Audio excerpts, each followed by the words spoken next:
Mañanas en Libertad, con Luis del Pino.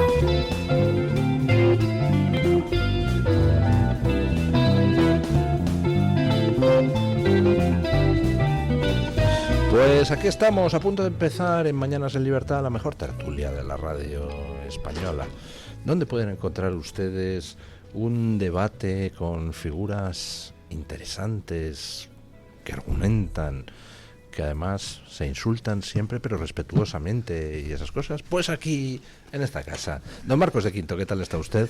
Pues estoy muy bien y voy a mandar un beso a Sofía, que está yendo al colegio en estos momentos. Un beso, Sofía. Hay que ir al colegio siempre con alegría. El colegio es el trabajo de los niños. Don Mario Noya, ¿qué tal está usted? Muy bien, señor. Muy bien, le veo muy sonriente hoy, no sé qué tramará. Don Mario Noya me está reyertando a través de las redes, mandándome chistes malos, tratando de que yo le conteste con otros Duelen chistes aún peores. ¿Eh? Hay duelo en las alturas. Sí, por Ataques ejemplo, de el otro día desesperación.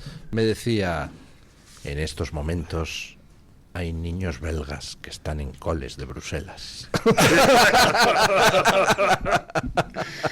Exactamente. Bueno, don Ricardo Chamorro, ¿qué tal está usted? Pues fenomenal, encantado de estar aquí con vosotros. Bueno, hoy con los tenemos una catarata de casos de corrupción socialista, bueno, perdonen la redundancia, francamente llamativa. O sea, tenemos por un lado que el ministerio de Diana Morant ignoró por 2 veces a lo largo de este año las denuncias de que se habían malversado más de 20 millones de euros en contratos raros en el Centro Nacional de Investigaciones Oncológicas. Tenemos la noticia que trae Teresa Gómez en The Objective de que la mano derecha del fiscal García Ortiz organizó la escenografía para los aplausos de García Ortiz en mitad del juicio, esos aplausos aparentemente espontáneos. Tenemos que Antonio Hernando, entonces director adjunto del gabinete de presidencia de Sánchez, se reunió con Leire Díez y Santos Cerdán en Ferraz, pues cuando Sánchez hizo aquello de los 5 días de reflexión porque habían imputado a su mujer. Tenemos que se acaba de presentar una recusación contra 3 de los jueces que tienen que juzgar al hermanísimo de Sánchez, al famoso autor de la danza de las chirimoyas.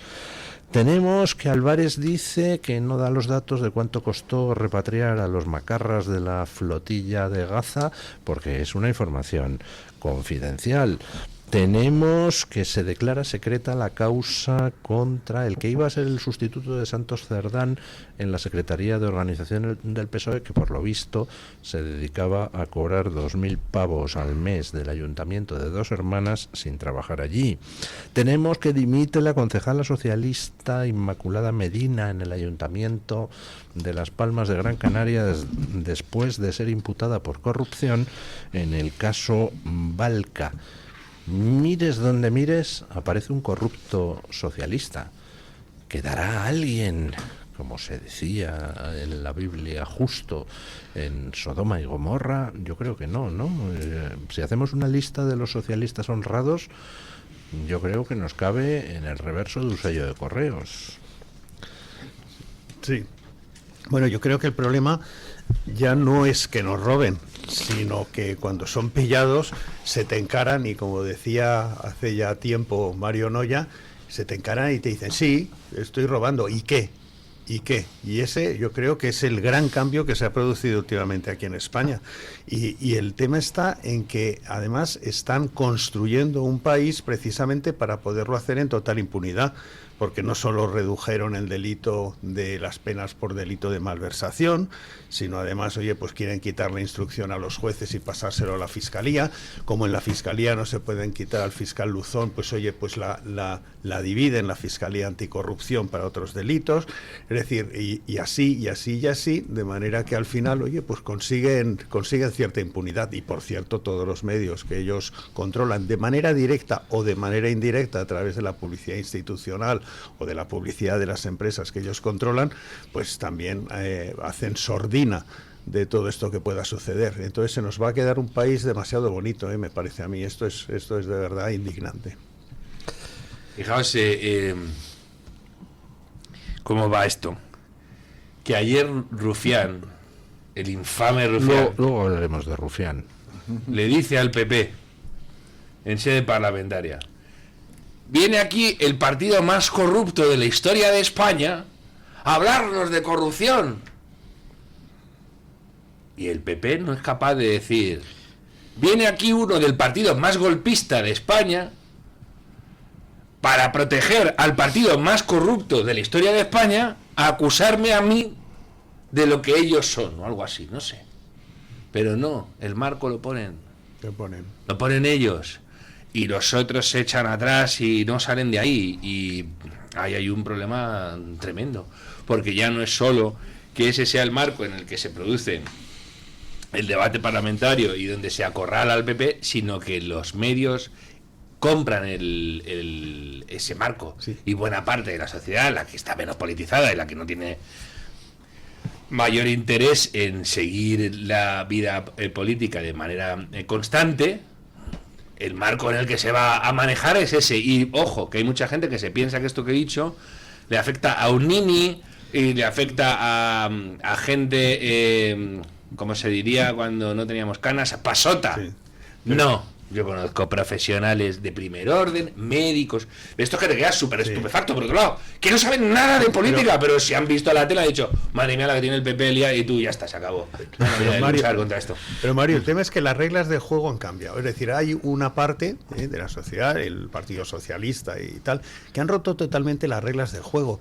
Y sin embargo, pues hay oposición que todavía se cree que siguen jugando, oye, pues con las mismas reglas de hace tiempo. Pero si es que ya da igual, si ya pueden robar, si ya les pillan y se niegan, si el árbitro pita, pegan encima al árbitro. Esto ha cambiado y lo que hay que darse cuenta es que se está jugando contra un grupo de golfos apandadores y de macarras, y que no se puede seguir haciéndolo de la manera que se hacía hasta ahora. Es un tema de institucionalmente, es decir, de romper totalmente y funcionar de otra manera, porque así no se va a ninguna parte. Yo creo que una cosa que se os ha olvidado también en toda esta digamos, listado de temas de corrupción, una cosa muy interesante es la presentación como candidato en Extremadura a Miguel Ángel Gallardo, que es una persona que está imputada y que además está compinchado con el hermano de Pedro Sánchez, con David Sánchez, que también está sentado en el banquillo, y eso ya, pues eso denota de manera más clara todavía de lo que estáis diciendo, la falta de vergüenza que tiene un Partido Socialista que yo pienso que desde hace 40 años pues ha sido realmente quien ha construido el relato en España, quien ha controlado todos los mecanismos del Estado, un partido corrupto con una historia criminal. Un momento, ¿le he presentado a usted? Sí. ¿Ah, sí? Sí, bueno, habla conmigo de hecho, antena? don Ricardo Chamorro. Ah, Sí, Hombre, claro que le he presentado. Sí. fíjese. Don Ricardo Chamorro me ha dicho qué tal. Es ¿Cómo que me está pasa un usted? papelito muy secretamente Mario Noya y dice: preséntale. Yo se lo presento. Muy buenas Mario, tardes. mire, aquí Ricardo Chamorro. Ricardo Chamorro, Mario Noya. Ahí yo diciendo, no sé si ha visto. Estaba diciendo Mario Noya: ¿quién es este señor? Que no sabemos si le hemos metido un infiltrado a la audiencia. No, hombre, no, don Luis del Pino es muy formal para estas cosas y lo tiene todo controlado. Para otras, Además, para otras no, pero para eso sí. Ricardo Chamorro, además, que se dedica precisamente al sector primario, pues de chistorras y lechugas y de todo esto sabe perfectamente. Bueno, no te creas, ¿eh? Pero sé de las reales, no de las que utiliza el claro. Partido Socialista. Bueno, que lo que decía, que es que lo que ha pasado, lo que está pasando en Extremadura ya es perder totalmente la vergüenza, ¿no? Y entonces, un poco estoy muy de acuerdo con vosotros, claro, en relación a que el Partido Socialista al final es el que lleva el relato, es el que lleva un poco la evolución de todo el sistema desde hace mucho tiempo, y realmente el Partido Popular lo que se ha dedicado es a entrar dentro del marco que les ha presentado el Partido Socialista durante décadas y realmente estar a la defensiva, ¿no? Y se ven todo, no son capaces ni defender a sus propios dirigentes. Ya ocurrió con Rita Barberá y ha ocurrido también con el señor Mazón, que ha sido también criminalizado por los medios de comunicación del propio Partido Popular, independientemente de la responsabilidad que tuviera, ya, pero yo creo que ayer, por ejemplo, se vio claro en la comisión cómo, por ejemplo, Ignacio Gil Lázaro, pues sin obviar también la responsabilidad que pueda tener este señor, lo que dijo que realmente esto era una emergencia nacional y que Pedro Sánchez y el Partido Socialista y el Ministerio de Transición Ecológica y el Partido Socialista son los verdaderos culpables. Entonces, desde el punto de vista cultural y desde el punto de vista político, desde el punto de vista mediático, vemos que los que llevan siempre la voz cantante, como decía antes Mario Noya, realmente son los socialistas, que realmente pues al Partido Popular lo tienen como un tonto útil, que en un momento dado pues le van dejando, oye, pues ahora vais a gobernar, no vais a gobernar, pero los que manejan el relato siempre son ellos. Cuando son un partido absolutamente criminal, ayer pudimos disfrutar del documental que ha impulsado don Marco de Quinto en relación a la historia criminal de ese Partido Socialista, que ya en la República pues se vio perfectamente, bueno, sí, en la República, antes incluso del alzamiento nacional o el levantamiento nacional, de lo que hicieron a nivel de criminalidad, de crímenes y de corrupción y de alzamiento también en Asturias y de golpes de Estado, etcétera. Y es un partido que realmente en España, no sé por qué, por una razón que realmente, yo creo que por incomparecencia de la oposición, pues desde el punto de vista cultural y político siempre han llevado la voz cantante, y a nivel mediático ahora mismo, con tantísimos casos de corrupción, un partido corrupto hasta el tuétano, pues es que no tienen ni vergüenza y presentan hasta en Extremadura, como digo, a un imputado. Por lo tanto, yo creo que el problema no es de que un partido criminal, mafioso y repugnante como el Partido Socialista pues haga lo que hace, sino el problema es la incomparecencia de cierta derecha que ha habido durante varias décadas. Gracias a Dios, pues ya existe un partido como Vox que realmente está poniendo los puntos sobre las IES desde hace tiempo, que está ganando batalla cultural, que está apoyando iniciativas en este sentido y que no tiene complejos, ¿no? Entonces, pues bueno, pues ahí estamos y hasta ahí hay que decir las cosas por su nombre, y ya está bien de este bipartidismo corrupto, en el cual ese bipartidismo, al final quien domina el impulso de ese bipartidismo es el Partido Socialista, por desgracia. A mí me da la impresión que el Partido Popular está metido como en una encrucijada. Porque, por supuesto, es un partido que lo que diferencia en estos momentos respecto al PSOE es, oye, pues acusar de todos estos casos de corrupción, que efectivamente pues son ciertos, y animar a una regeneración. Pero ideológicamente, programáticamente, no tiene tantas diferencias con el partido al que está criticando. Entonces, su único punto de diferencia es decir, bueno, pues es que yo estoy por la regeneración y por evitar lo que en estos momentos se está haciendo. Pero es un partido también que tiene un pasado respecto a temas de corrupción, por lo cual yo creo que se tienen que encontrar a sí mismos, tienen una posición bastante complicada para en estos momentos pues mandar un mensaje claro. Y luego por otro lado, pues bueno, parece el ejército de Pancho Villa, donde en una comunidad se hacen políticas más o menos liberales, en otras se hacen políticas absolutamente socialistas, y al final uno dice, pero ¿cuáles son sus principios? ¿Cuáles son sus valores? Y es bastante complicado de identificar. Yo creo que son un poco como Groucho Marx, ¿no? Estos son mis principios, si no le gustan pues tengo otros. Bueno, así, depende de lo que me digan las encuestas. Estos son mis principios y depende de lo que digan las encuestas los puedo cambiar. Ayer dijo Abascal algo después de esa presentación de los candidatos de Vox en Extremadura, con lo que no sé si están ustedes de acuerdo, que es que el Partido Socialista presenta a Gallardo, que es un tío imputado, o sea, y además no es el más listo del barrio, es decir, presenta un candidato lamentable, pues porque en realidad el candidato del Partido Socialista es María Guardiola, que es quien realiza las políticas socialistas en Extremadura. Es un poco lo que yo decía con el Ayuntamiento de Madrid. Alguna gente se preguntaba ¿por qué presentan a alguien tan anodino como Reyes Maroto para tratar de competir con Almeida? Pues hombre, porque el candidato del Partido Socialista en el Ayuntamiento de Madrid para hacer las políticas socialistas era Almeida. ¿Están ustedes de acuerdo con eso que dijo ayer Abascal o no? No, mira, yo por supuesto sí entiendo que Guardiola es, por decirlo así, es la rama socialista, más socialista posiblemente que tiene en estos momentos el Partido Popular. Pero yo creo que lo de Gallardo lo hacen por otro tipo de razón. Lo hacen porque es la ventana de Overton, es decir, si yo ya presento a Gallardo como candidato, En estos momentos estoy parapetando todo lo que tiene que ver con Begoña, estoy parapetando respecto a otros escándalos y otros temas que me pueden salpicar. Por lo cual la atención la coloco ya, porque doy un paso más y coloco un candidato que es imputado. Yo me acuerdo todavía cuando se decía que cuando era investigado un candidato era cuando finalmente le tenían que expulsar del partido, se tenía que dar de baja. Luego ya es cuando ya estás en el banquillo, o sea, yo ya no sé hasta dónde van a llegar, porque estos hasta van a presentar candidatos que estén en la cárcel. Mañana nos sorprendería presentar de candidato a Cerdán, o sea, al fiscal. O al fiscal. Entonces, lógicamente yo creo que lo que están haciendo con Gallardo es, voy a pasarme 20 pueblos con Gallardo, de esa manera no parece tan gordo lo que está pasando, pues oye, con Begoña o con otro tipo de asuntos que tengo. Por eso son tan importantes los destrozos que está causando el PSOE, y que Luis dice que no, que tienen fácil remedio en cuanto salgan del poder. No lo tienen, porque están haciendo destrozos que tienen mal arreglo. Pero a la vez lo que dice don Luis es cierto.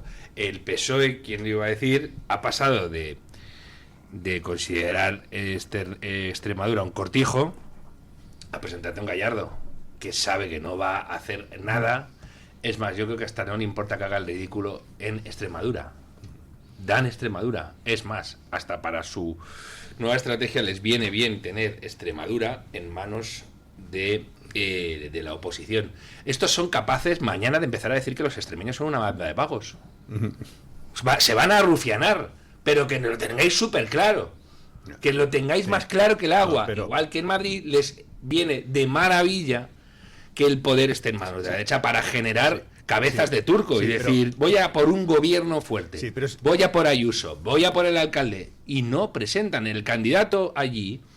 El candidato era clarísimo. Además, los perfiles que presentaban los aliados de Sumar, etcétera, eran mucho más poderosos que los suyos, porque no quieren Madrid. Lo que quieren precisamente es que Madrid sea el chivo expiatorio para sus políticas en el resto de España. Y si les quitas de en medio Extremadura, que encima demográficamente no cuenta, y que es campo, y que es la España de los deplorables, que ellos dirían, y no te quiero ni contar Castilla-La Mancha, es que les encantaría eso. Es más, deja al PSOE sin poder local, sin poder autonómico, perdón, y permítele hacer lo que está haciendo, gobernar en el Estado, donde tiene que firmar, porque les echa toda la culpa de lo que ha pasado en Valencia, que lo que pasa en Madrid, les va a reventar con responsabilidades, Mario, y van a cosechar ellos los méritos para poder retener el gobierno. Mario, hay un sitio donde pasa eso, pero con otros protagonistas y a una escala menor, Galicia. Estuve en La Coruña este viernes presentando mi libro sobre Fernando VII. Lo había organizado la gente de Vox en La Coruña. La presentación fue un éxito y tal, pero me estuvieron comentando cómo, pues hoy en día, va un peso pesado de Vox a cualquier parte de España a hacer una declaración. Un Voxade se presenta en cualquier sitio, yo que sé, en Almaraz, en cualquier lado, y entonces, pues ahí hay un corro de periodistas, y luego lo sacarán o no lo sacarán, pero están allí, en el acto, con su alcachofa, grabando las declaraciones de Voxade. Cuando ha ido Voxade a Galicia, no aparece ni un solo periodista en ningún sitio. ¿Por qué? Por la orden del PP de no aparecer. Orden a veces directa, a veces indirecta. Simplemente saben que no deben aparecer. El control que tiene el PP de los medios en Galicia, ríete tú del que tiene Pedro Sánchez en España. Y claro, ¿qué sucede? Pues que allí el PP hace todo lo posible y lo imposible, aunque roce las tácticas mafiosas, para impedir que Vox surja en Galicia. En este momento Galicia es una anomalía porque Vox está en todas partes, incluido Cataluña y País Vasco, menos en Galicia. Y entonces el PP se garantiza así la mayoría absoluta en la Cámara Autonómica. Pero amigo, llegan las municipales. ¿Y qué pasa en las municipales? Pues que en las municipales el PP gana en todas las grandes ciudades de Galicia, pero sin mayoría absoluta. Y como no tiene con quién pactar, porque ha evitado que Vox pueda subir, pues entonces gobiernan todas las grandes ciudades de Galicia. ¿Quién? La izquierda, el BNG, y el PSOE, a la limón. Es decir, exactamente lo que usted estaba diciendo que le encantaría poder hacer a Sánchez, que le importa un bledo perder las autonomías mientras él tenga el gobierno, lo hace el PP en Galicia. Le importa un bledo perder los ayuntamientos mientras él tenga la Junta de Galicia. Solamente hay una cosa que no encaja, porque yo creo que no es un tema ideológico, es decir, en el tema de Galicia no es decir, oye, es que bueno, le da igual al PSOE porque mientras esté Guardiola, pues las políticas van a ser lo mismo. Es que las políticas yo creo que al PSOE le da igual, lo que le importa es la caja. Lo que le importa son las diputaciones y el manejo del dinero.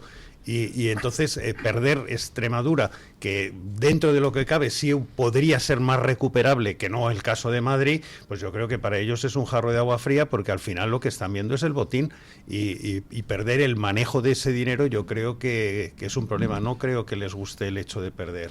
Yo creo que el bipartidismo al final es mucho más que dos partidos políticos, es una estructura que hay por debajo desde el punto de vista de intereses empresariales, económicos y tal, que son estructuras sociales que al final ese bipartidismo representa un poco también, yo lo escribí el otro día en un artículo, al viejo caciquismo, ¿no? El control, digamos, de todos los medios de comunicación, los intereses, las empresas. Entonces, el PP y el PSOE se ha acostumbrado muy bien a intercambiarse, pero lo que más les preocupa entre ellos, o alternarse en el poder, lo que más les preocupa es que se remuevan esas estructuras que son el bipartidismo. Por ejemplo, me comentáis en relación a Extremadura de que a lo mejor pues el Partido Socialista no tiene mucho interés poniendo este candidato y realmente Guardiola va a hacer las políticas del Partido Socialista.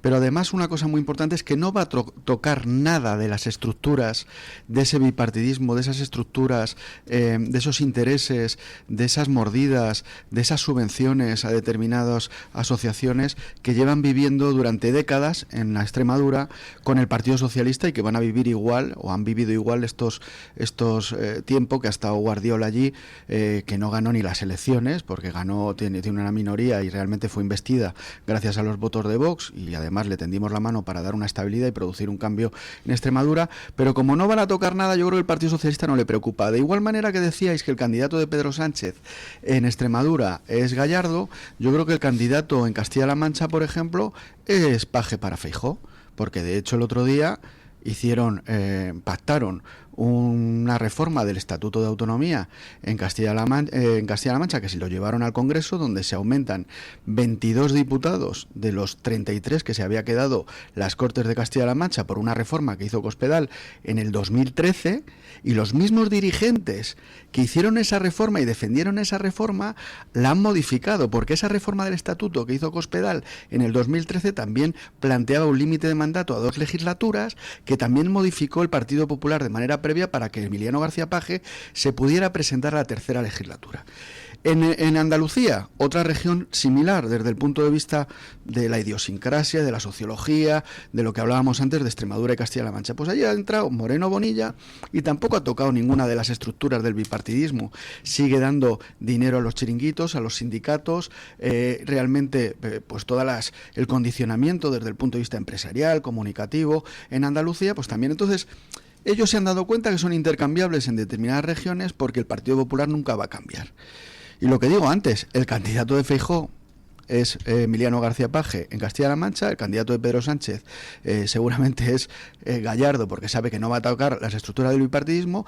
Moreno Bonilla tampoco está tocando nada de las estructuras del viejo socialismo corrupto en Andalucía, y ahí todos están contentos, se intercambian las cabezas, digamos que gobiernan en las regiones, pero realmente no desmontan el sistema bipartidismo que hay detrás, y ese es el gran problema, que esos sí que tienen miedo a que Vox entre y que quiera producir cambios. Por eso son tan reticentes al cambio, por eso son tan reticentes a llegar a acuerdos, por ejemplo, con Vox en Extremadura, que podía haber tenido una estabilidad ese gobierno, pero nosotros exigimos cambios reales. Y eso es lo que no quiere el bipartidismo. Lo que no quiere es cambios reales. No quieren que cambien el status quo de sus regiones, porque para ellos no les importa tanto el intercambiar, digamos, cabezas que tienen la misma mentalidad. Lo que ha pasado en Castilla-La Mancha, vuelvo a repetir, con ese estatuto de autonomía, esa traición que han hecho a una reforma que hicieron en el 2013 los propios populares cuando ganó Cospedal, que hablaban de austeridad, de menos gasto autonómico, quitaron los sueldos a los diputados regionales, todo eso lo han recuperado los mismos que le llevaban el bolso a Cospedal. que estaban el otro día aplaudiendo como focas en el Congreso de los Diputados, los mismos, o sea, la incoherencia es absoluta, ¿no? Entonces, ese es el problema. El bipartidismo en zonas tradicionalmente donde el caciquismo fue muy fuerte, como Extremadura, Castilla-La Mancha o Andalucía, pues allí no les importa intercambiar, digamos, a las cabezas visibles desde el punto de vista político, porque no quieren desmontar el status quo caciquil del bipartidismo en determinadas regiones.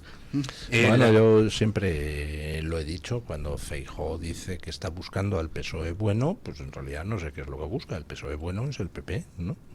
Pausa publicitaria y seguimos. Tu voz, tu libertad, tu radio. Radio Libertad.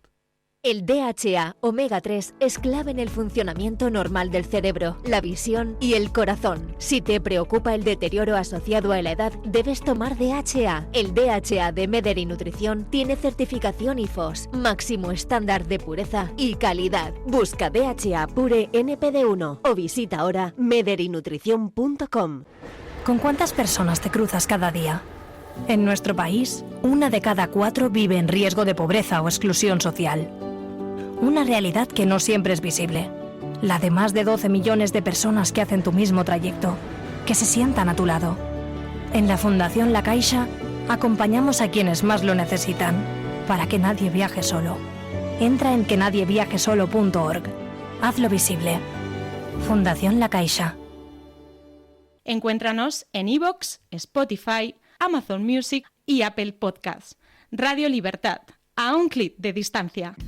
La doctora Iradier, especialista del Instituto de Microcirugía Ocular, IMO, Grupo Miranza en Madrid, utiliza el tratamiento más eficaz para la enfermedad del ojo seco con la nueva tecnología de luz pulsada óptima IPL. Con centenares de pacientes tratados y excelentes resultados, la doctora Iradier es referente en España de esta innovación oftalmológica. Doctora Iradier en IMO, Grupo Miranza. Teléfono 910-783-783. Calle Valle de Pinares Llanos 3, Mirasierra, Madrid. La doctora Margarita Esteban, especialista en medicina estética desde hace más de 25 años, llega a Madrid con el revolucionario tratamiento Endolit para el rejuvenecimiento facial y corporal. Elimina grasa y tensa tu piel con la tecnología láser Endolit, sin necesidad de quirófano, sin baja de recuperación, con resultados en una sola sesión. Visita a la doctora Margarita Esteban en la clínica Sandra Oliveira en Antonio de Maura 7, El Retiro, o agendando tu cita de evaluación en el 689-707-317.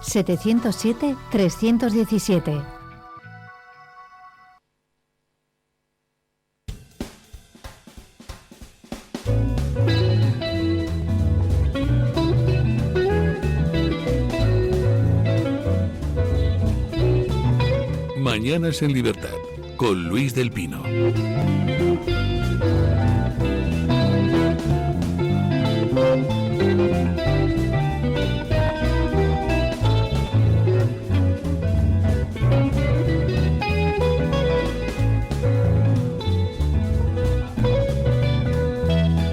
Bueno, pues tenemos con nosotros al padre don Javier Olivera Rabasi. ¿Qué tal está usted? Muy buenos días. Buenos días, gracias por recibirme. Aquí estamos recién llegado a Madrid. Bueno, don Javier fue ordenado sacerdote en 2008 y es también abogado, doctor en filosofía por la Pontificia Universidad Lateranense de Roma, doctor en historia y profesor universitario de ciencias jurídicas y sociales. Es miembro de número del Instituto de Investigaciones Históricas Juan Manuel de Rosas y fundador y director de quenotelacuenten.org, así como cofundador de la Orden de San Elías. Bueno, es usted un joven, un sacerdote joven, pero vamos... más o menos, tengo pero llegando a los 50, pero... preparado. ¿Está usted llegando a los 50? 48 años, así que estoy cerquita. Pues me tiene que dar el teléfono de su taxidermista, porque es un genio. Bueno, no estoy casado, ese es el tema, ¿no? Bueno, don Javier ha publicado un libro sugerente con el título La contrarrevolución cristera, la historia de los católicos que se alzaron contra la persecución en México entre 1926 y 1929, con prólogo del padre Santiago Cantera, el anterior prior administrativo de la Abadía de la Santa Cruz del Valle de los Caídos. Está publicado el libro por Homo Legens y, bueno, ¿de qué trata el libro, don Javier? Porque hay mucha gente en nuestra audiencia que seguro que no tiene ni idea de qué fue la revolución cristera. Ustedes tienen aquí en España la Cruzada Española, aunque a muchos hoy les parezca feo o un poco raro decir esa frase, ¿no? Pero la famosa Guerra Civil Española, cuando muchísimos se han levantado incluso contra un gobierno dictatorial, comunista, rojo, que dejó muchísimos mártires.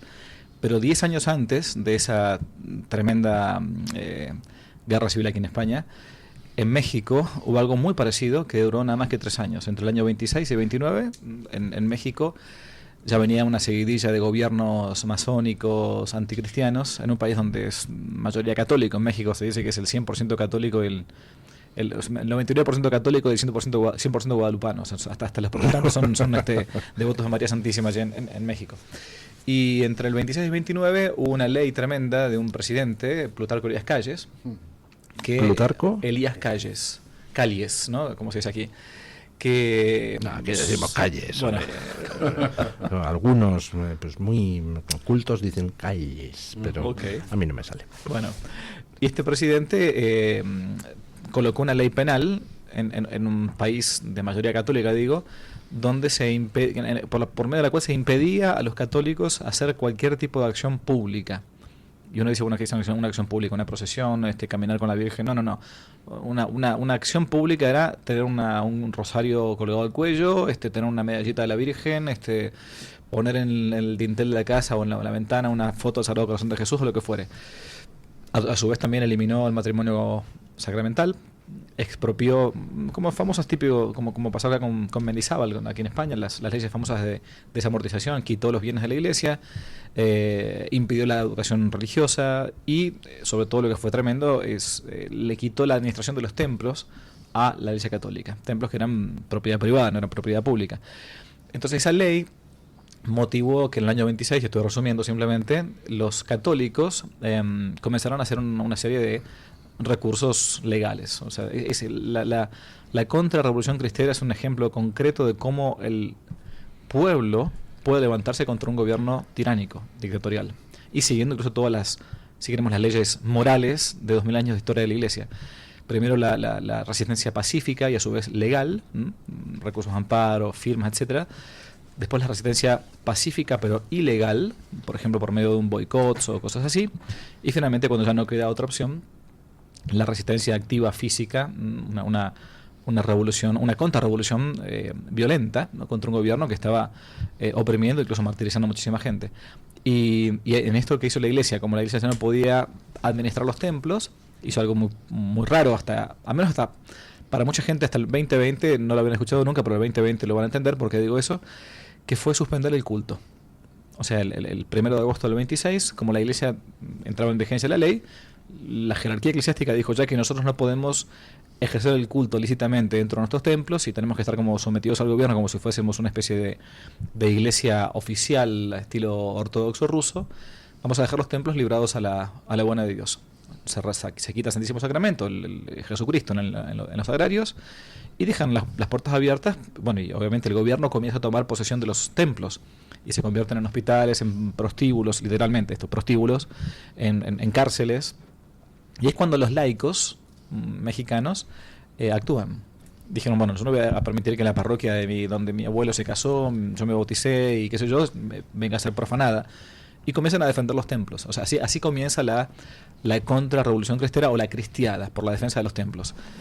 Hombres, mujeres, niños, una cosa tremenda, que duró 3 años y finalmente termina, estoy resumiendo, con unos arreglos inicuos entre la Iglesia y el gobierno, manejado por el gobierno de Estados Unidos, porque no le convenía una guerra tan larga, donde los católicos terminan deponiendo las armas, aunque venían ganando la guerra, y entonces el gobierno pacta con la Iglesia no solamente una especie de salvoconducto para los que habían luchado, sino también un silencio de 50 años. Por eso uno le pregunta en México qué fue la cristiada, y la gran mayoría de la gente, salvo que sea por tradición oral familiar, no conoce bien qué fue eso, ¿no? Uno podrá hacer un paralelismo con la Guerra Civil Española, por ejemplo. La diferencia grande que hay es que acá hubo un ejército regular de parte de Franco que luchó contra el ejército republicano, en todo caso. Allí no hubo ejército regular de ningún tipo. Era más o menos, si uno quiere hablarlo así mal y prontamente, una guerra de guerrillas católicas, ¿no? El ejército no era republicano contra el que luchó Franco. Bueno, lo que era no me meto en el tema Frente Popular y odiaban la República. Probablemente no me meto en el tema, aquí es un paralelismo. Puedo hablar un poco más sobre lo que sé con más tecnicismo, que es el tema de México. No quiero entrar en detalles, pero el ejército puntualmente mexicano, el ejército federal que luchaba en contra del catolicismo, ¿no?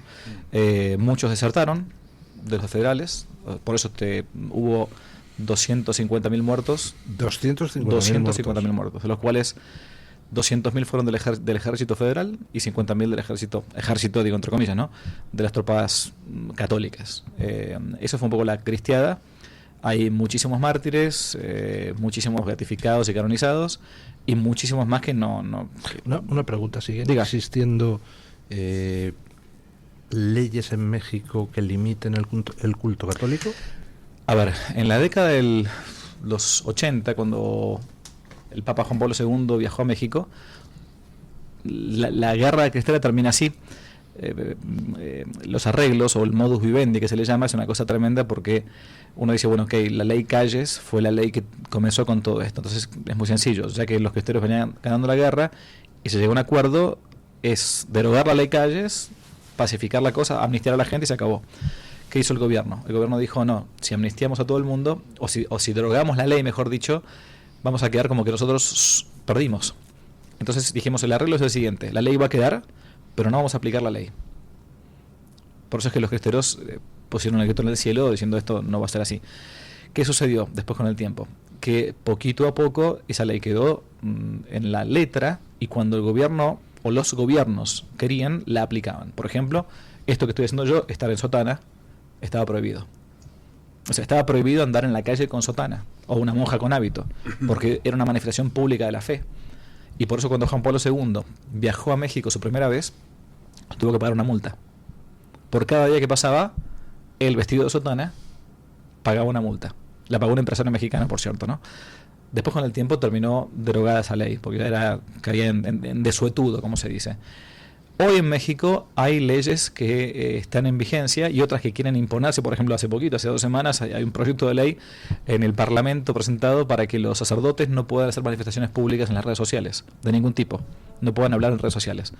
O sea, es un país un poco extraño en eso. Pero no se había llegado a un acuerdo en un momento dado derogando esas leyes, o sea, que siguen vigentes. Hay leyes que han seguido vigentes. Depende mucho también de los estados, ¿no? Porque no es una cosa tampoco tan monolítica la cosa.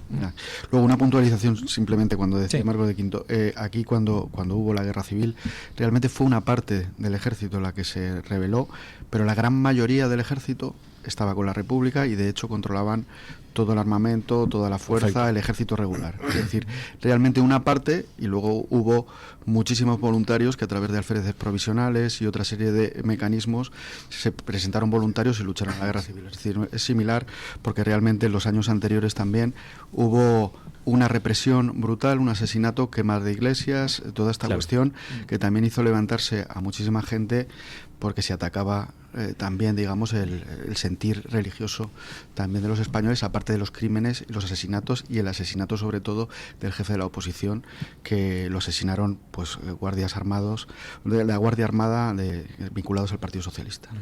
Yo le quería decir a don Javier que la revolución cristera, la contrarrevolución cristera, efectivamente es una gran desconocida, y además también, precisamente como es muy desconocida, ha sido muy manipulada. Entonces se le ha presentado siempre como la muestra de la barbarie, de la protesta contra la modernidad. Si alguien ha leído La Guerra del Fin del Mundo de Mario Vargas Llosa, los cristeros podrían ser los sebastianistas portugueses que se levantaban contra las fuerzas de progreso de un país donde en la bandera pone Órdeme Progreso, que es Brasil, que lo imponían a sangre y fuego, ¿no? Y se ha querido hacer muchas veces, pues eso, se ha querido presentar una lucha en México entre las fuerzas del bien, del progreso y las del mal, la reacción, la oscuridad, el catolicismo y tal. Y está muy vinculado con lo que pasó en España.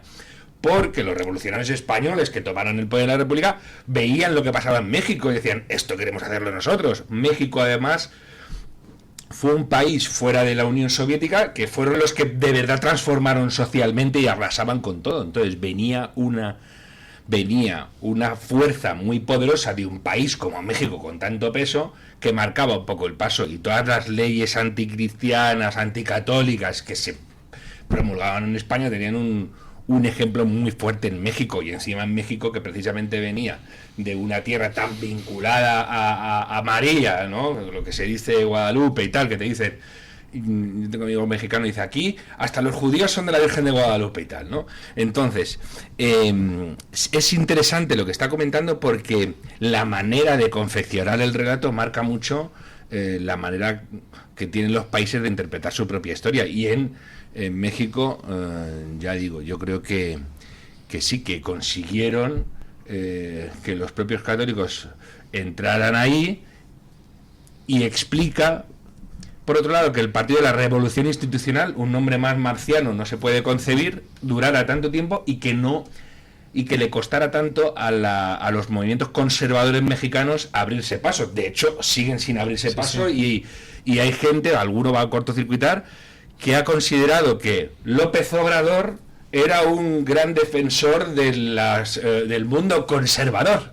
Fijaos lo que estoy diciendo, porque él, por ejemplo, se plantaba mucho frente a los delirios más delirantes, valga la redundancia, de su propio partido en cuestiones como ley trans y demás, ¿no?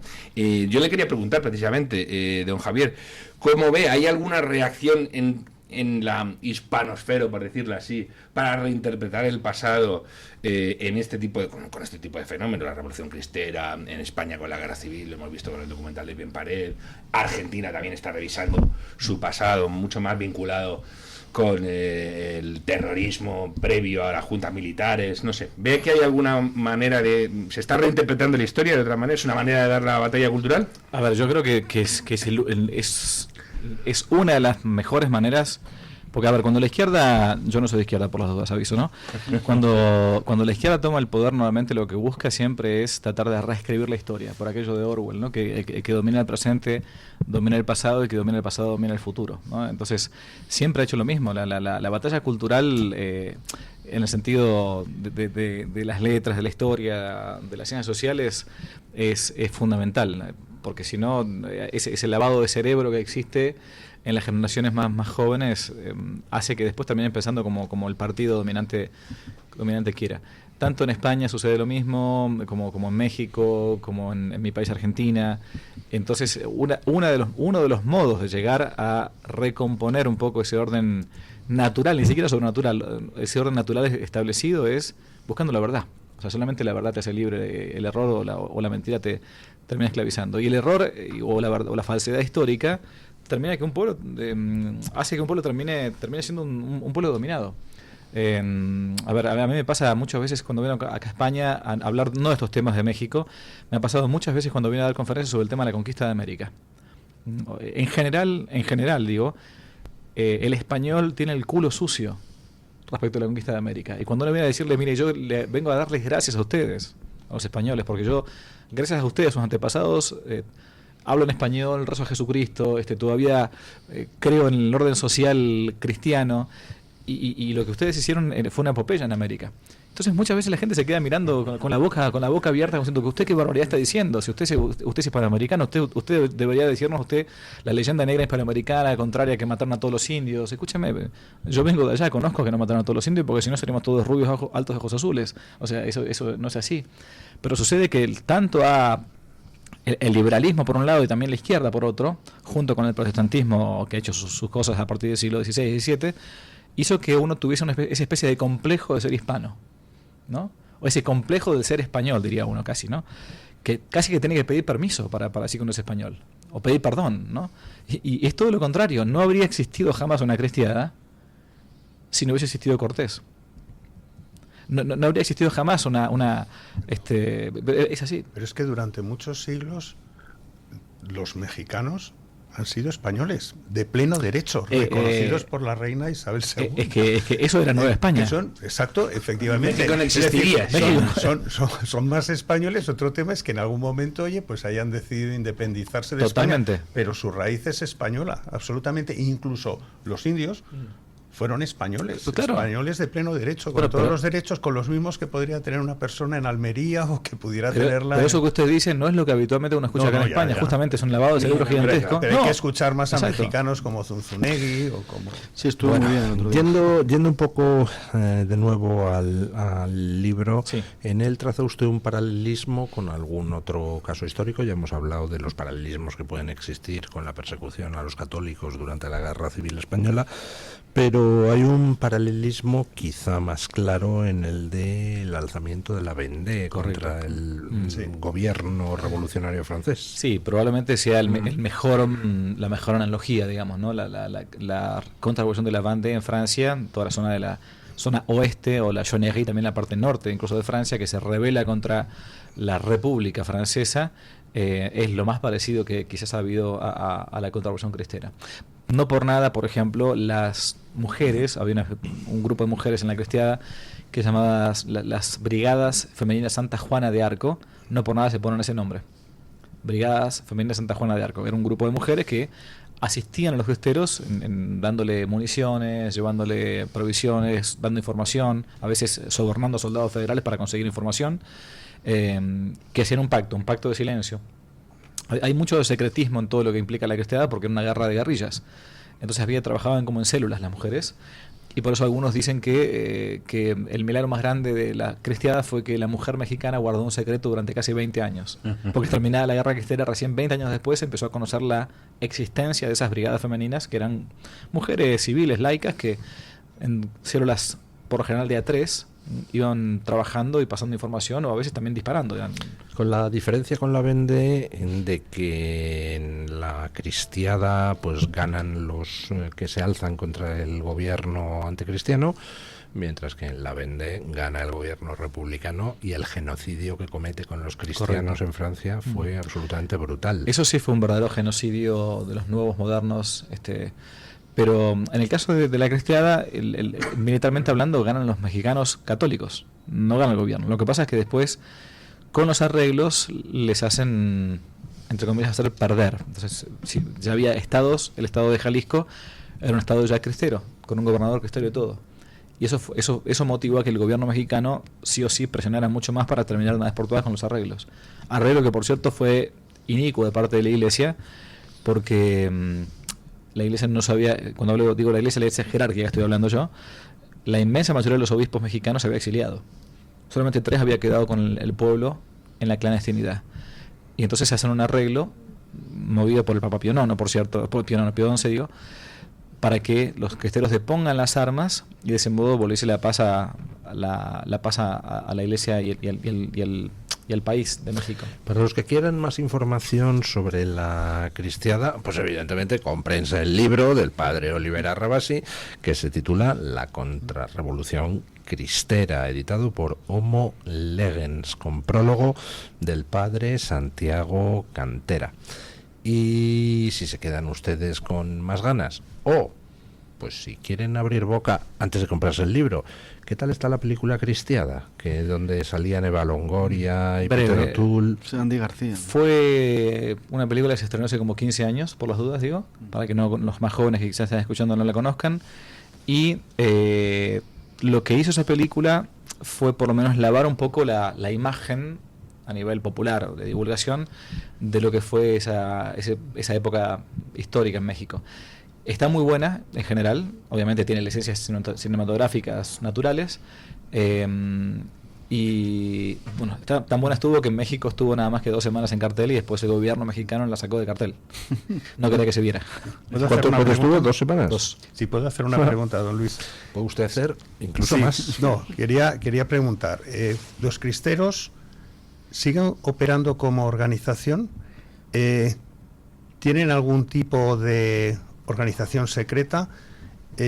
¿Financian algún que otro grupo fuera de lo que es México? como podría ser en España? Los cristeros no funcionan más como tal, después de 100 años, justamente estamos cumpliendo 100 años. Ahora, lo que sí sucedió después de la cristiada, hubo 2 cristiadas. La más conocida, el 26-29, y la otra que le llaman la segunda, a partir del año 33-34. Un intento de segundo levantamiento cuando veían que no estaban cumpliendo con los pactos que se habían hecho. ¿Qué sucede? La cristiada, como fue una guerra de guerrillas, manejó grupos secretos. Uno de estos grupos secretos, como que se los conoce a nivel mundial, es el Yunque. Efectivamente. Cristeros no hay más, porque no hay más cristiadas, ¿no? Pero sí han quedado grupos secretos, ciertamente, que siguen trabajando con esa mentalidad de hace 100 años. Yo no soy especialista en el tema, pero sí sé que el Yunque tiene ese tipo de modalidad y que trabaja con algunas plataformas políticas o sociales o como fuere, apoyando ciertos movimientos o ciertas actividades de ese tipo. Pero tienen más dinero que Radio Libertad, yo creo. No sé cuánto dinero tienen la Calabria. De verdad que vengo. Poco. No, muchas gracias. Pues muchísimas gracias, muy interesante, don Javier. ¿Cuánto tiempo le ha llevado la escritura de este libro? Bueno, este en realidad es mi doctorado en historia. Yo me doctoré en historia con esa tesis. Yo cometí el pecado antes de ser cura de ser abogado. Yo era abogado antes de ser cura. Como los abogados ahora está espiando sus pecados. Y bueno, como el abogado no se puede al cielo, difícilmente uno vaya al cielo como abogado, me tuve que ser cura. Y después hice mi doctorado en historia en este tema. Me llevó unos 4 o 5 años y después viajé varias veces a México. Tuve la gracia enorme de todavía, en aquella época, hace como 15 años, más o menos, a hablar con gente que había todavía vivido en esa época, ¿no? Entonces vi testigos de primera mano. Don Javier, ha incidido varias veces en la actitud inicua de la jerarquía católica mexicana en ese momento. ¿Ha seguido la actitud inicua? Claro que sí. Porque mucha gente acusa a la propia jerarquía mexicana, digo, además dentro del propio de la propia gente que se considera católica. Dicen que México está perdiendo mucha esencia católica y hay un gran avance de las iglesias protestantes y el movimiento evangélico en México, no solo en México. ¿Lo hay? Sí. Sí, claro que muy sí. Fuerte, y sobre todo en Centroamérica, en la zona centroamericana de México, muy fuerte. Y luego se ve, por ejemplo, vas a Ciudad de México y en Ciudad de México lo que ves es que, bueno, primero es como un paradigma de ciudad progre, absoluta, y luego a la iglesia la tienes ahí como parte más del decorado y te encuentras con que si tú vas a la Catedral de México, justo delante hay tipos que pretenden ser indios haciendo rituales que pretenden ser de purificación indígena y los turistas ahí. Quiero decir, no hay presencia católica en ese momento, en ese lugar tan poderosa como podrías imaginar. Luego, además, te encuentras con que se despierta el... Don Marcos le ha preguntado por el Yunque porque se ha generado, en España se dice que el Yunque tiene una tremenda influencia y mucha gente que dice que es mucho más mito que realidad, por eso le ha preguntado porque queríamos conocer más. Pero ya digo, la jerarquía católica tiene culpa de que en México no haya conseguido cuajar un movimiento conservador fuerte, que el PAN haya sido en tantas cuestiones un fracaso y un motivo poderoso de desencanto para muchísima gente conservadora ahí en el país. La tiene como también la tiene en España, ¿no? En varios lugares. No puede ser que un país que supuestamente hay mayoría católica, aunque seamos todos pecadores y algunos ni siquiera practiquen la fe ni nada, pero es inaudito que hayan ganado durante décadas gobiernos más bien de izquierda, anticatólicos. Claro que sí. A ver, Pío XII decía una frase tremenda, que la apatía de los buenos aumenta la malicia de los malos. O sea, ese amariconamiento del mundo católico moderno, incluso también de los curas, ¿no? No solamente desde el punto de vista físico, también espiritual, que es lo peor. O sea, esa rendición de creer que uno tiene que ser siempre el último orejón del tarro, que no te toquen ni nada, y que no ser políticamente incorrecto, que no sea que me tilden de fascista o de lo que fuera, es lo que termina siendo que uno... Mi padre es militar, me enseñó una cosa cuando éramos chicos, 4 hijos varones, que la política del avestruz que pone la cabeza bajo la tierra, hace que deje lo más endeble a la vista, que es el trasero. Y es así. Me parecía, No sé si me parecía que sí, perfectamente. por su acento, Claro, me parecía que por su acento era usted argentino. así es. Pero ya cuando ha dicho lo del último orejón del tarro, he dicho, no falla, es argentino, porque esa expresión es típica argentina. Bueno, pues don Javier, muchísimas gracias y nada, recomendar a nuestra audiencia que si quieren informarse sobre la cristiada, la contrarrevolución cristera, un episodio tan desconocido de la historia mexicana, pues se compren el libro del padre Olivera Rabasi, editado por Homo Legens. Muchísimas gracias a ustedes por la invitación, ha sido un placer. Hacemos una pausa publicitaria y nos vamos a hablar pues de lo que pasó ayer en el Congreso, en la comisión de la Dana, con Gabriel Rufián desencadenado. Tu voz, tu libertad, tu radio. Radio Libertad. Hospital Psiquiátrico San Francisco de Asís y Comunidad Terapéutica San Antonio. Infórmese en el 952 20 14 64 de Málaga o en www.hospitalsanfrancisco.com. ¿Sabes que hay 30.000 muertes en España por infartos? ¿Sabes que por cada minuto transcurrido las posibilidades de sobrevivir disminuyen en un 10%? ¿Y sabes que una ambulancia de media tarda en llegar a nuestra casa entre 10 y 12 minutos, produciéndose 3 de cada 4 infartos en nuestro hogar? Por todo esto, nace el proyecto Protege tu Vida. Tu hogar cardioprotegido con el mejor desfibrilador y de fácil uso. Ponlo en tu casa. Pide información al teléfono 900-730-061. Recuerda el desfibrilador que salva una vida. Infórmate 900-730-061. Escucha este programa cuando y donde quieras. No importa si te perdiste el directo, porque lo tienes completo en podcast. Encuéntranos en iVoox, Spotify, Amazon Music y Apple Podcasts. Radio Libertad, a un clic de distancia.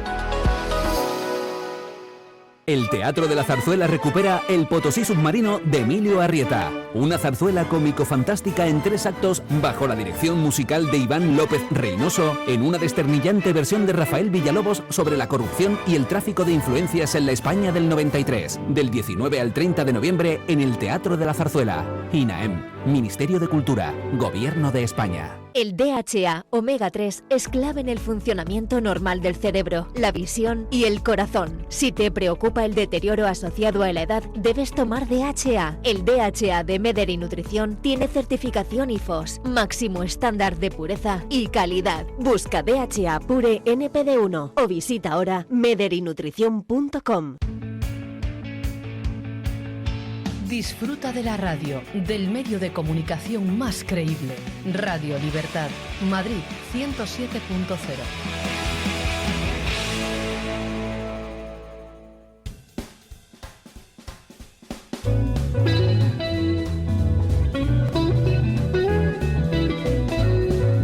Mañanas en Libertad, con Luis del Pino.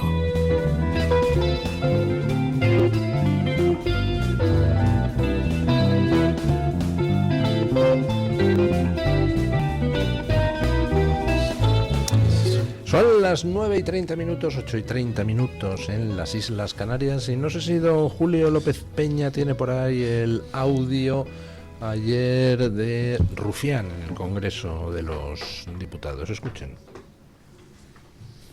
Fran, su hijo, le quiere preguntar por qué le apartaba la mirada en el funeral y sobre todo si no le pesan las muertes. ¿Le pesan las muertes de esta gente? Nos pesan a todos, señor Rufián. No, a usted.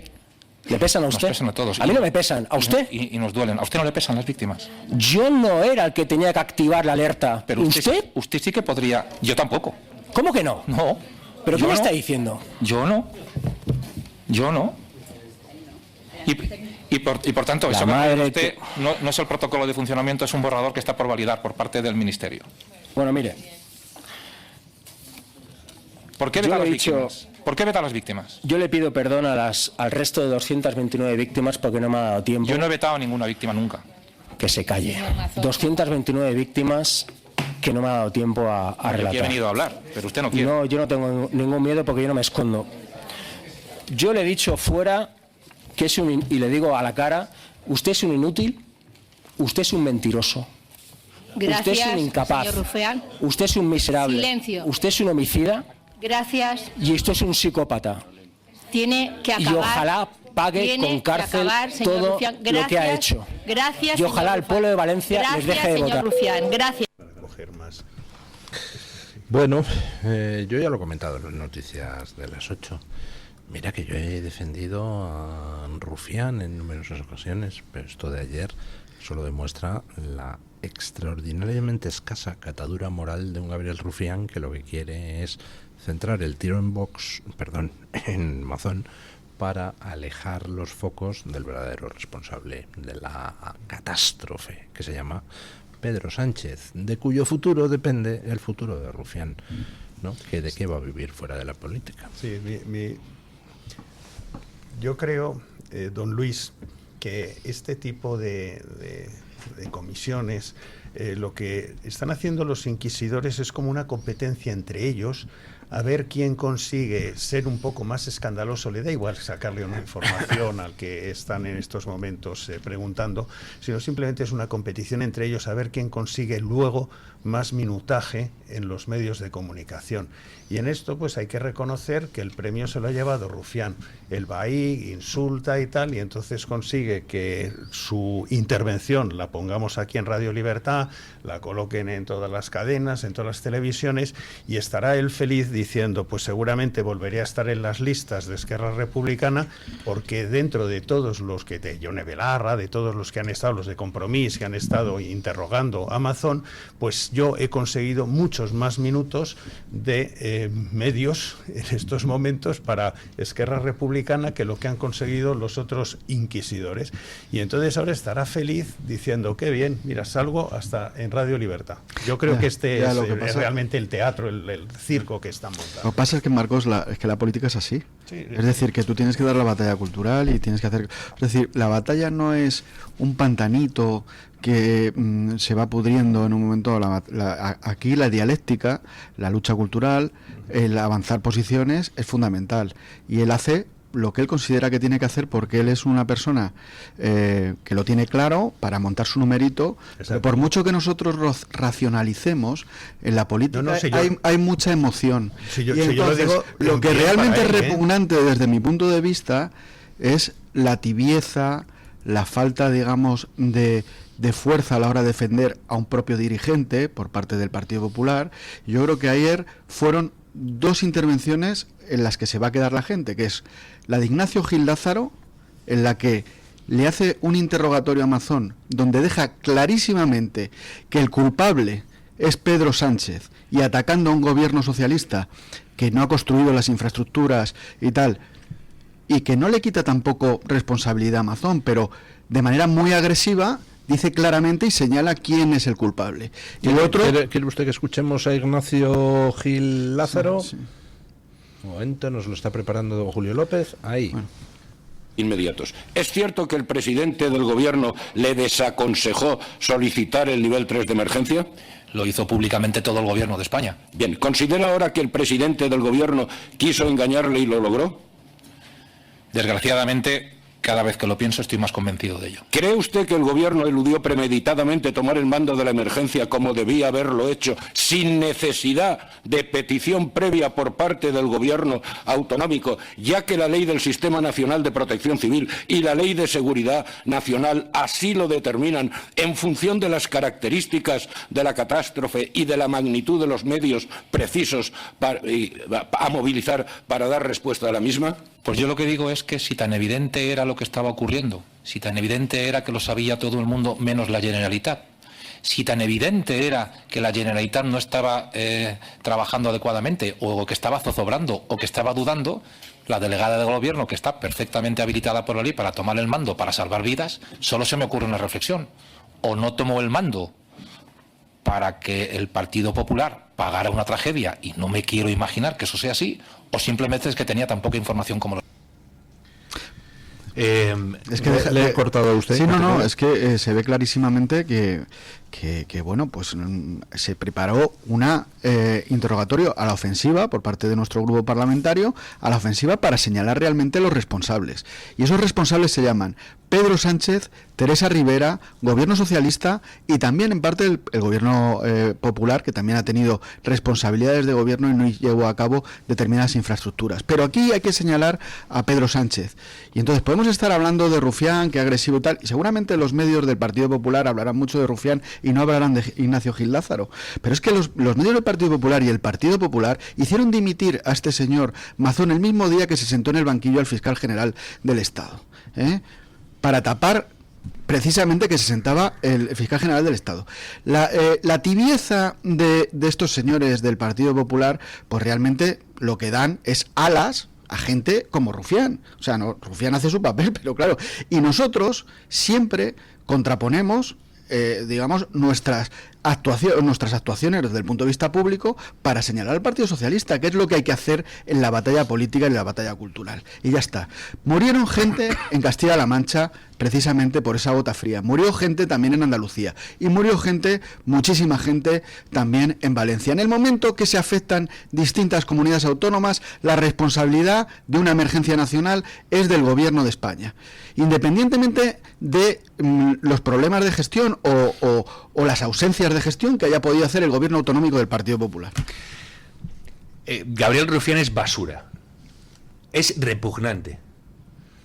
Y Ione Belarra, o sea, cuando hablamos de las guerras civiles y tal, pensemos por un momento en qué clase de gentuza lleva a las sociedades a ese tipo de cuestiones. No sé si visteis a Ione Belarra igual también. Sí. Es decir, la manera en que hablan de los muertos. Rufián sacó fotos de víctimas. A Rufián había que sacarle por cada foto de víctima una foto de asesinados por ETA en Cataluña, ya que él se considera solo catalán, es un golpista, como todos los de Esquerra, que quisieron provocar una guerra civil en 2017, no en 1934, cuando ya lo hicieron, en 2017, a este había que asestarle una foto de cada muerto en Hipercor cada vez que hiciera lo que hizo ayer con las víctimas de la Dana. Eso es. A este lo que había que sacarle era fotos de víctimas de la Dana y decir, mientras se llegaban las noticias de que estos habían muerto, usted estaba votando el Consejo de Radio Televisión Española. Eso es. Ustedes estaban choriceando Radio Televisión Española, porque son lo que parecen, exactamente lo que parecen. Que Compromís se ausentó. No solamente Vox y el PP, Compromís se ausentó. Sí, eso y sobre todo estuvieron bien. Ahí estuvieron bien. Bueno, pues estaba don Ricardo Chamode preguntando, ¿y los medios de comunicación próximos al PP cómo tratarán la comparecencia de ayer de Mazón? Pues mire, titular en uno de ellos: el PP pasará página de Mazón tras intervenir en el Congreso y no lo llevará al Senado. Titular en otro de ellos, perdón, Marchito. Sí, en vez de señalar... La comparecencia de Mazón no sirve para aclarar las dudas del día de la Dana. Otro medio próximo al PP... pues no veo la noticia de la comparecencia de ayer. Desde luego, entre las más importantes no está. Pero atentos, que tenemos noticias de última hora. La UCO acaba de proceder a la detención del presidente de una diputación por tema de mascarillas. Al presidente de la Diputación de Almería, del Partido Popular. Si es que el bipartidismo no tiene remedio. Vaya tela. No, pero en fin, y en serio, y luego las comisiones de investigación no están para esto. Eso no es una comisión de investigación. Eso es para que un rufián lance una diatriba. Lance una diatriba repugna. Vamos a ver. Es que dice don Marcos, no hay que darle alas. ¿Cómo que no hay que dar alas a estos tipos? Claro que sí, hay que darle alas y parar el vídeo. Y parar el vídeo. Para ver cómo hay un chulángano diciéndole a un tío enfrente, eso está inútil, y no sé qué, y no sé cuánto, y un asesino, y un...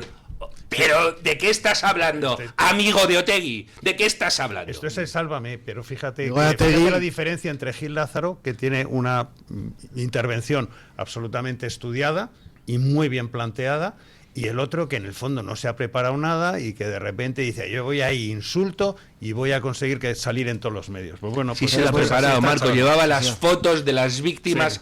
impresas. Sí, las bueno. fotos de Hipercor se las tiene que pedir a Otegi. Otegi, me pasas las fotos de Hipercor, que voy a hacer un discurso en el Parlamento un día de estos. Se había preparado la coreografía como cuando iba con la impresora al Congreso. Es decir, Ya, pero, bueno, pero ¿qué es lo que hace siempre? Te quiero decir que, vamos a ver, yo me acuerdo perfectamente, el 11 de marzo, cuando hubo el atentado eso, estaban perfectamente alineados y Mariano Rajoy metido en Génova diciendo, estamos rodeados, no sé cuántos y tal, y nadie pudo en un momento dado contrarrestar el argumento y el relato de una izquierda perfectamente alineada y coordinada a través de todos los medios de comunicación diciendo que habían muerto cientos de españoles por, teóricamente, no sabíamos quién, pero realmente para unar a la gente alrededor del gobierno de España. Y ese es el problema de España. La izquierda está perfectamente alineada, tiene un relato, utiliza técnicas gramscianas desde el punto de vista de la agitación social y hemos tenido una derecha, gracias a Dios existe Vox, hemos tenido una derecha absolutamente inútil y patética para defender incluso a sus propios dirigentes. Vamos a ver, que es que este señor no es dirigente de Vox, pero nosotros, evidentemente, lo que atacamos es a Pedro Sánchez y luego pediremos responsabilidades al Partido Popular, a este presidente de la Diputación que ha salido de Almería, le vamos a pedir responsabilidades por el tema de las mascarillas y lo que sea, pero ¿a qué juega esa derecha? ¿A qué está jugando estas décadas? Para que un macarra sinvergüenza, un gentuzo como Rufián suba, se esté en una comisión, pero es que está también en el Congreso, chulo, hablando a la gente con un desprecio, pero ¿quién eres tú? ¿Pero a quién representas tú? El otro día, Carlos Quero le dijo, mire, mientras usted jugaba las nacioncitas falsas y falsificadas y tal, para atacar en un momento dado que tener usted más privilegios que sus primos de Jaén, porque este señor viene además con familia de Andalucía, pues Javier Ortega estaba defendiendo el imperio de la ley contra los golpistas, porque se metió también con Javier Ortega, ¿no? Entonces, este chulo, ¿pero quién es este?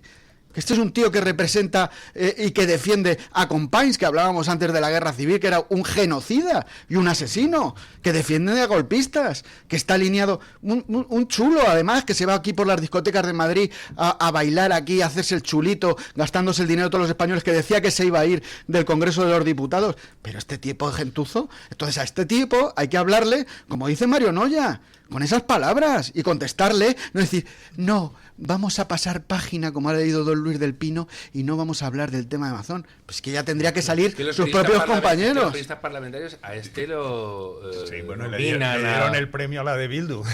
Es que es así como va la cuestión. Y sobre todo, Rufián, la izquierda la está convirtiendo en un referente nacional español, digo. Sí. Y que ay, qué bien, y qué maravilla, y que ojalá. Y de nuevo, este mismo que soltó eso en sede parlamentaria ayer, también en el Parlamento le dijo al Partido Popular, sois el partido más corrupto del y se lo traga. No, pero además, sobre todo, o sea, que es que el tío que viene a defender al partido de los puteros, de los que han hecho salvajadas con dinero público, con cocaína. ¿Qué vamos a hablar? Es una cosa. Y no se le pone en su sitio. Pero también reconozco que cuando se les pone en su sitio, la repugnante clase periodística española es cuando empieza a decir, ojo que viene el fascismo, que ya se han quitado la cara y fijaos qué agresivos son cuando contestan al buen Rufián, el amigo de Otegi. El amigo de Otegi, de Esquerra Republicana, ese partido amante de Bildu, que tanto dolor sembró en Cataluña. Es que la gente tiene que repasar los crímenes que cometió ETA en Cataluña. Los crímenes que cometió ETA en Cataluña. No sé, es que habría que sacarle, había que sestarle la foto de Juk, al que el otro día rindieron homenaje. Bueno, hasta que Carlos Rovira dijo que a los de ETA y les pidió que por favor que no atentaran en Cataluña, que atentaran en el resto de España. Esa fue la Carlos Rovira, pero que vamos a ver, es bueno, hablas de ETA, les pero dijo textualmente que atentaran en España. Claro, cuando negociaron. Pero vamos a ver, si todos los asesinatos que se han producido desde la transición los ha hecho la ETA, el Grapo, Terra Llure, que también serán otro de los admirados por mucha gente de Esquerra Republicana, porque además hay gente allí que han sido terroristas y están metidos. Los más de 1000 muertos que ha hecho la extrema izquierda aquí en España, y están aquí de interlocutores escuchando que si Otegi es un hombre de paz, este tío que defiende a Companys, a Terra Llure, a los asesinatos. Pero bueno, ¿qué estamos viviendo? Bueno, ¿cómo interpretan ustedes esta detención del presidente de la Diputación? El presidente, el vicepresidente también de la Diputación de Almería, ambos del PP, y un alcalde de un pueblo de la provincia llamado Fines, también del PP, y está registrando domicilios y tal, y concretamente la detención es por el presunto cobro de mordidas en uno o más contratos de mascarillas suscritos en abril de 2020, o sea, cuando acababa de empezar todo el confinamiento. No puedo interpretar nada porque no conozco. Ahora, estos son capaces de convertir el caso de las mascarillas en la corrupción del PP. Bueno, ¿qué ha pasado ya? En pandemia la gente ya solo sabe que murieron gente en Madrid y lo vinculan a una cifra y a la presidenta Ayuso. Es que esas son genios del mal. Y enfrente no tienen a nadie. Son genios del mal. La corrupción en España... No son genios del mal. Lo que pasa es que enfrente lo que tienen... Pues, claro, en fin, don Mario, se puede investigar. Vamos a ver, si esto es una cosa, porque se abre ya el melón de las mordidas que se ha llevado la clase política, pero no solamente lo que estamos escuchando ahora de Almería, que investiguen las mordidas que ha habido en Castilla-La Mancha, que el señor Salvador Illa también, a ver qué responsabilidades tuvo también siendo ministro de Sanidad y todo lo que ha ocurrido en distintas comunidades autónomas. A mí me parece fenomenal, pero que no empiecen por una diputación, podían ir a lo grande, podían ir investigando toda la corrupción que ha habido con el tema de las mascarillas en general, mientras estaban confinando, además de manera inconstitucional, a todos los españoles, y todos los pelotazos que han dado la clase política del bipartidismo con respecto a esto. Sí, no, yo me pregunto si de dónde surge, si esto surge de la investigación que se está haciendo sobre las mascarillas y esto del es una caso Coldo. No es tal, ramificación, es un caso aparte. Sino que es un caso, pues si es un caso aparte, supongo que no va a ser el único, porque yo creo que el descontrol que ha habido con el tema de las mascarillas, pues seguramente, desgraciadamente, no será el único, porque en esa situación yo creo que se saltaron absolutamente todas las medidas de control en todas partes y probablemente pues surjan más cosas, y estoy totalmente de acuerdo. O sea, hay que limpiar todo. Yo voy a poner sobre la mesa una idea que a mí personalmente me resulta desmoralizadora, porque claro, uno se pone a ver por qué el Partido Popular es tan poco combativo contra la corrupción del Partido Socialista, y a uno se le ocurren ideas conspiratorias enseguida. Primero, porque es que en realidad son la marca blanca del Partido Socialista. O segunda alternativa, porque es que son tontitos. Lo que pasa es que eso no cuadra, ¿no? Porque luego, para defender lo que tienen, los puestos en los que están son killers, ¿no? Pero bueno, sería una segunda alternativa. Pero esto, pues plantea una tercera alternativa. Es que le consienten al Partido Socialista que robe 300.000 millones, porque luego ellos están robando 200.000 100 euros. Y entonces dicen, es que si les decimos algo de los 300.000 millones, lo mismo nos sacan lo de los 100 euros y, joder, mejor tengamos la fiesta en paz, ¿no? Así es. Dices, puede ser esa teoría. Los grandes negocios están juntos, con Acento y con estas consultoras. Que los grandes negocios probablemente estén juntos. Sí, pero el bocado grande se lo lleva José Blanco. Sí. A ellos les dan las migajillas, ¿sabes? Y les dejan gobernar cuando les apetece. Algo que ha dicho don Marcos que hay que tener bien en cuenta. Hubo un momento en pandemia que ellos mismos salían en la televisión diciendo que estaban desbordados, hicieron papelones, como cuando dijeron, parece un mercado persa eso, la verdad es que ahora se han caído los canales habituales de suministro, la gente va a China y tienes que ver quién es el mejor postor, pero está todo el mundo, ellos mismos salían diciendo esto. Y una cosa son a curarse en salud, las contrataciones irregulares de momentos en que se hayan visto abrumados y que arbitraran canales de provisión que no fueran los corrientes, y otra cosa es lo que estamos hablando, claro. de sacar tajada. Exacto. De sacar tajada cuando estaba un país absolutamente paralizado, de miedo, y luego, incluso, literalmente, porque nos tenían encerrados y con muchísima gente cayendo como chinches. Sacar tajada un político, que ve ahí una oportunidad. Cuando te hablan de que un mediador, de que un distribuidor, de que alguien que te ha facilitado un bien esencial ha hecho negocio, a ese señor hay que hacerle un monumento. Lejos de meterle en la cárcel, le tienes que hacer un monumento. El que te ha conseguido mover sin coimar todos los mecanismos para hacerte llegar las cosas, es igual que cuando, es decir, los grandes logísticos de España, Mercadona y tal, España está viva gracias a que esos tipos se activaron. Vas a tener los santos bemoles de decirle a ese tipo que hizo dinero. Sí. Menos mal que lo hizo porque se lo merece. Estamos hablando de distinguir. El político no puede jamás hacer dinero por eso. Sí. El empresario que se juega la pasta para generar para activar todas las dinámicas en un momento tan difícil, ese señor se merece un monumento y la pasta. Pero el gran problema es que en el momento que estábamos en España desesperados por encontrar mascarillas, lo lógico que hubiera sido por parte del gobierno decir todo el que pueda encontrarlas, por favor, que se mueva y que las encuentre. Fue totalmente al contrario. Dijo, cerraron. Aquí que nadie se mueva porque nos vamos a quedar con el monopolio de encontrarlas. Inclusive se negaron a comprarlas a través de la Unión Europea. Porque olía a negocio. Llegaron a incautarse del avión con material sanitario que trajo la Asociación de Residencias de Ancianos. Efectivamente. No, y a Ayuso le paraban los aviones. Y yo recuerdo, y salían... Y cuando Ayuso consiguió unas mascarillas decentes, entonces, bueno, le montaron el follón porque se rompía el negocio. Porque protegían excesivamente, no sé si os acordáis. Sí. Que se estaban quitando a los sanitarios. Bueno, en fin, qué indecencias tuvimos que escuchar. Pero incluso yo recuerdo que había empresarios que se ofrecían a reconfigurar sus líneas de producción y sus fábricas y se lo prohibían. Y se lo prohibían.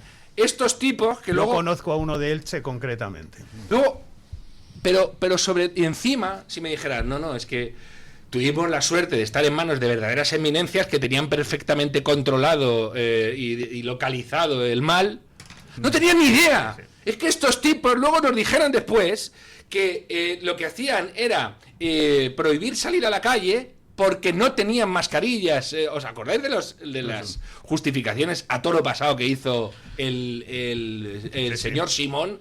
Que hubo gente que se lo tatuó y hubo televisiones que emitieron a gente tatuándose al doctor Simón. Bueno, pues eso era mera escenografía. Estos tipos Estoy absolutamente convencido. Nadie se tatuó a Fernando Simón en el culete. Peor aún. Peor aún. El bulo del Simón. No salía el culete. Es que se veía, creo que era una pierna. Voy a buscarlo ahora. Es que, todo eso es escenificación. Pero es que el negocio es redondo, porque tú de repente impones el que la gente tenga que consumir mascarillas, incluso si estás sola en la playa, y entonces dices, oye, yo obligo a consumir algo que encima yo soy el proveedor único y encima me estoy llevando... Me llevo la mordida. Pero lo mismo con los coches eléctricos, pues con las mascarillas. A mí me crea una tristeza de todas maneras todo este tipo de cosas, porque realmente no solo nos confinaron de manera ilegal, sino que además no tenían ni puñetera idea de cuáles eran las medidas, porque bueno, decían las mascarillas, un día decían que eran las mascarillas, había que poner mascarillas, otro día que no había que ponerse mascarillas, luego y luego toda esta corrupción de una clase política repugnante, ¿sabes? Pues ya es peor todavía, ¿no? Porque la tristeza de recordar esos momentos que ahora mismo los pensamos y creemos que es ciencia ficción, realmente lo mal que lo pasó la gente, toda la gente que falleció, el descontrol que hubo desde el punto de vista político, la cáscara vacía que fue el Ministerio de Sanidad, la falta de coordinación entre el sistema autonómico también, que no se coordinaba. Incluso trajeron en Castilla-La Mancha, me acuerdo, unos respiradores que trajo también el señor Emiliano García Paje, que luego no funcionaron. Y lo que hay detrás de todo eso, de gente en un momento intermediaria, vale, me puedes decir, Mario, que evidentemente hay gente que se busca la vida y tal, pero claro, al final también hay gente que lo hace con buena voluntad, luego otros también para especular y todo esto. pero lo peor todavía es que los políticos se han llevado comisiones, si esto es verdad, lo que estamos viendo ahora mismo, ya es lo más repugnante de que una clase política ignorante, que además no supo coordinar ni crear tranquilidad en el pueblo español, y además nos confinaron de manera inconstitucional, encima se llevan comisiones con una situación que ni siquiera supieron controlar. Es que una cosa repugnante. Estaban 24 horas al día pensando en a ver cómo podían beneficiarse del asunto en vez de ver cómo podían solucionar las cosas. ¿Sabe usted a mí una de las cosas que más me dolió durante aquellos días? Ver cómo en España en ciertas zonas estaban los hospitales colapsados, mientras que en otras regiones había hospitales vacíos. En Francia el gobierno movió enfermos de una comunidad a otra precisamente para dar salida a aquellos hospitales que estaban colapsados. Aquí no se movieron los enfermos porque cada comunidad hacía la sanidad como le daba la gana. Eso sí, luego cuando la gente moría como moscas, los cadáveres sí que los enviábamos a otras comunidades para que fueran incinerados.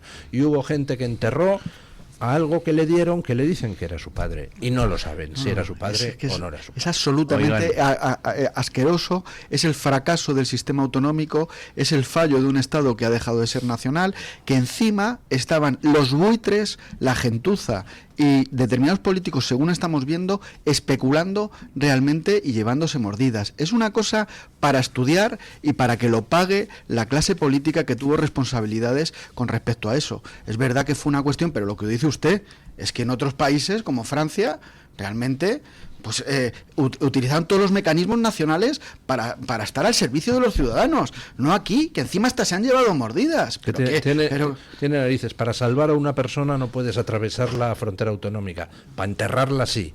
Alucinante. Oiga, por cierto, don Luis, dígame, ¿por qué decidí tatuarme la cara de Fernando Simón en el muslo? Esto es un reportaje publicado en El País con vídeo y, por cierto, el tatuaje ponía máster, del señor valenciano Raúl G, de 25 años, que se... Me gustaría ver el muslo de Raúl G, si efectivamente tiene el tatuaje. En fin, las escenificaciones ya nos las conocemos todos.